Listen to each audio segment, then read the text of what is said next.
Bus ഓടിക്കുക. ബസ്സിൽ ഒരാൾ കിളിയായിരിക്കും, കുറെ പേര് യാത്രക്കാരായിരിക്കും, ഇറങ്ങുക അങ്ങനെ.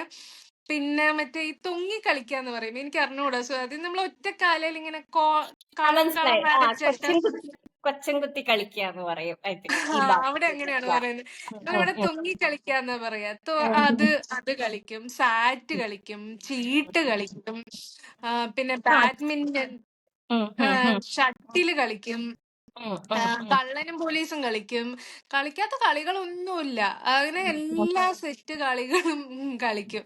ഉം, അതിങ്ങനെ ഉച്ചയൊക്കെ ആകുമ്പം വരും. വന്നു കഴിഞ്ഞിട്ട് ആകുമ്പോ ഭക്ഷണമൊക്കെ കഴിച്ചിട്ട് പിന്നെ ഉച്ചയ്ക്കാണ് TV കാണുന്ന പരിപാടി. ഉം, ഉച്ചയ്ക്ക് നമ്മൾ ഇരുന്നിട്ട് മിക്കവാറും മിക്കവരും മിക്ക സമയങ്ങളും ആ ഒരു സമയത്തൊക്കെ ഈ കരയുന്ന സിനിമകളാണ്. ഇപ്പൊ ഒന്നിലെ ആകാശദൂത്, അല്ലെങ്കിൽ ഉണ്ണികളെ ഒരു കഥ പറയാം എന്നൊക്കെ പറഞ്ഞു. അപ്പൊ വെക്കുമ്പോ തന്നെ വല്യമ്മയോ കുഞ്ഞമ്മയോ ഒക്കെ ആരേലും പറയും, എന്തിനാടി പെണ്ണുങ്ങൾ ഇതൊക്കെ ഇരുന്ന് കാണുന്നത്, നിങ്ങൾ എന്നിട്ട് അവസാനം എല്ലാം കൂടി ഇരുന്ന് കരയാനല്ലേ എന്ന് ചോദിക്കും. ഞങ്ങള് കരയൊന്നുമില്ല, നമ്മള് കരയൊന്നുമില്ല എന്നും പറഞ്ഞിട്ട് ഇരുന്ന് കാണും. പക്ഷെ അറിയാലോ, ആകാശദൂതും ഉം. ഉണ്ണികളെ ഒരു കഥയൊക്കെ പറയാൻ കണ്ടേ വൈകുന്നേരം ആകുമ്പോഴേക്കും കരഞ്ഞ് ചീറ്റി ഒലിച്ച്